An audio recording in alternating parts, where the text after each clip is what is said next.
So Bernard, obviously, you're one of the many players that have an inspiring story. You've just released a book.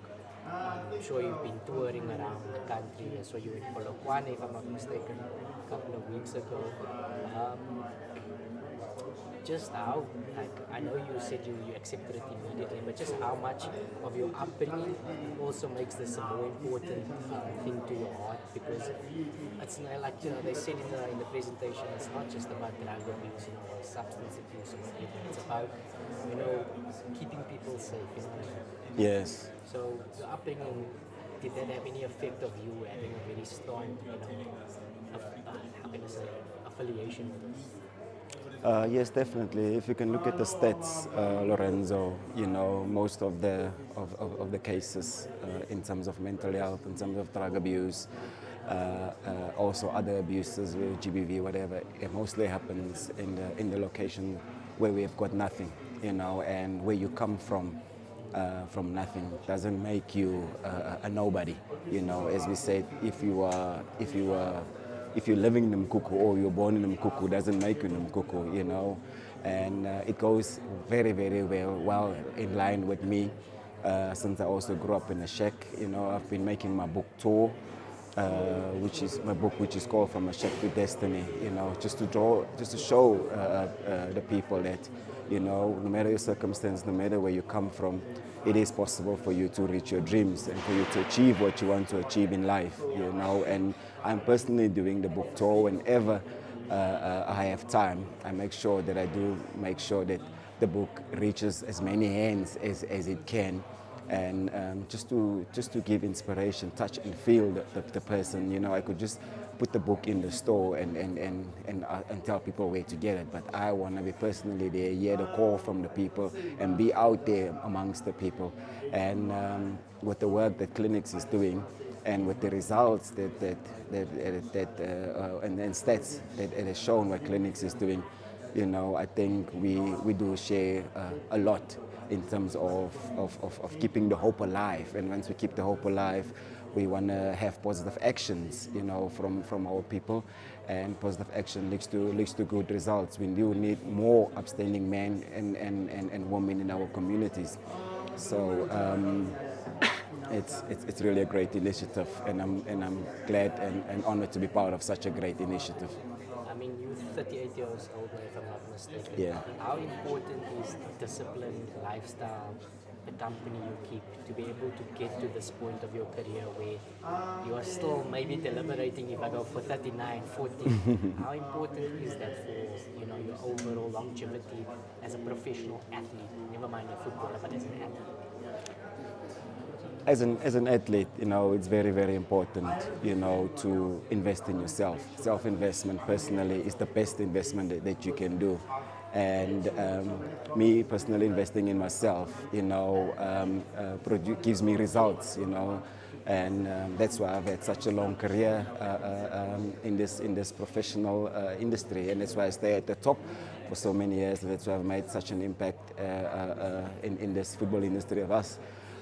It's very, very important to have yourself aligned with mind, body, and spirit. Feeding your mind with positives, having to understand your role, having to understand your body. Also what you put in your body, your nutrition. The way you exercise, the way you build where you needs to be built. Also the spirit as well, because we know football is a human spirit game, and you have to be touched with the spirit as well. So it's really, really important to have those things aligned, and having those things aligned, the best you can do to strengthen those things and keep those things more at a positive level, in a positive state, is if when you match it with God. But I mean, also there's one of the other things that maybe you're not addressing, is that you've had a long-term partner as well, that kept you. Maybe if you didn't have that partner, maybe your career wouldn't have been, this fruitful, this long. You know what I mean?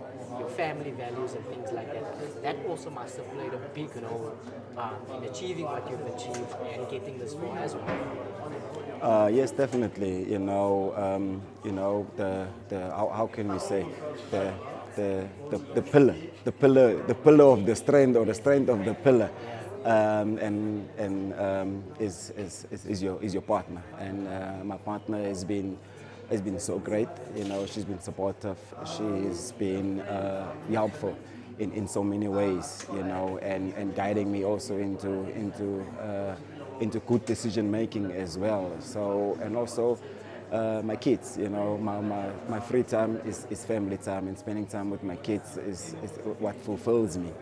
And without, because I'm basically doing it for them, and without them, I don't think I would have been thus far. So it's very, very important, I would say critical, you know, for you to really have a person of support, whether it can be your girlfriend, your long-term girlfriend, your wife, or your mother, or whatever. But it's really, really important to keep your loved ones around you in this journey that you are on, which is football.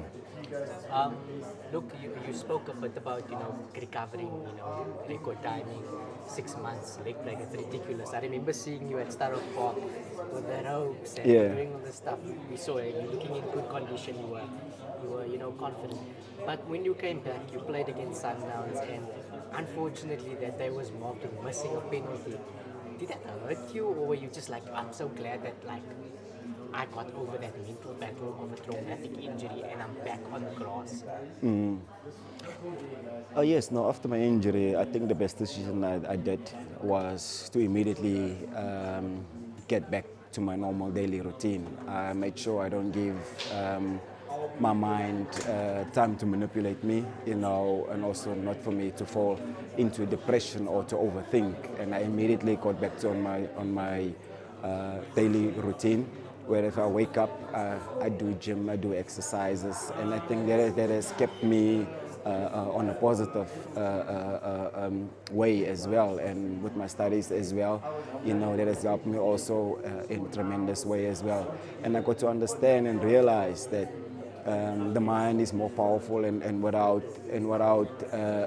you exercising the mind, you know, it won't transfer, the positive signals won't transfer into the body. And making that recovery within 6 months, actually also against the team where the injury happened, you know. For me, I was just more excited. I didn't feel anything. There was no mixed emotions, whatever. I was just excited to be back on the field of play. And taking that penalty, you know, I took the penalty against the best keeper on the continent. You know, the keeper who won the Golden Glove at the AFCON. You know, you've seen what he done at the AFCON. And he saved my penalty. It was just one of those, because I was up against the best keeper. So if it was anybody, it had to be him. Anybody, it had to be him, you know. And a week later, 2 weeks later, he saved Reynos' penalty, you know, whom is the second top goal scorer in the league. So for me, overall, I was just happy and excited to be back on the field of play, and thanks to God. Look, obviously I've heard many things of you and Bravuyo maybe becoming player coaches, maybe becoming DDC coaches. There might be also some interest outside of Galaxy as well for you to continue your career elsewhere. Where's your mind at right now going into the 2025 or 4-5 season? Right now, for me, I've sat down with my family, and right now for me is to make the right decision. There has been talks, there has been interest, but it's just for me to make sure that I make the right decision for my family. Yeah. So, not gonna expand on maybe becoming a coach. Is it something that you want right now? I make sure through the years that I equip myself as much as I can overall. You know, I've got sports management, sports marketing, sports nutrition, personal training, exercise science. It can go on and on and on. Life coaching, sports psychology. It can go on and on. And I've got my KFC coaching badges as well. So I just make sure that I try and accumulate and knowledge myself for as much as I can, and go year by year. So last year I was in the same position like I am now. Also a lot of speculation, also a lot of talk, and I went on for another year. So I find myself again in the same situation, but I'm thankful and grateful that the chairman really appreciates us. And this is a great opportunity. As I said, I just need to sit down with my family and make sure that I make the best decision for them. And then finally, obviously, do you want to cope yourself more? Is that what you're saying? Yes, definitely. When I cook myself more, I missed out on the last B license that took place because it was only for coaches who are currently coaching. So if the next B license come up, I'll take it in that direction for now, and we will see as time goes on. I don't want to take on too many things. I don't want to get too busy. Family is my number one priority. Just the last one, there's a couple of players, your teammates, Mojela, who came in, made an impact, he's moving on, obviously, to Stellenbosch. There's other couple of players also that's been attracting interest as well. But on Mojela, what did you make of him, seeing him training, his first season in the PSL, and do you think he can go to another level? You know what the coach has done and his staff. They've done a tremendous job. In how they have brought the best out of the players and making them reach their full potential. Mojela, Puso, Kiba, Mahlango, and the other Mahlango as well.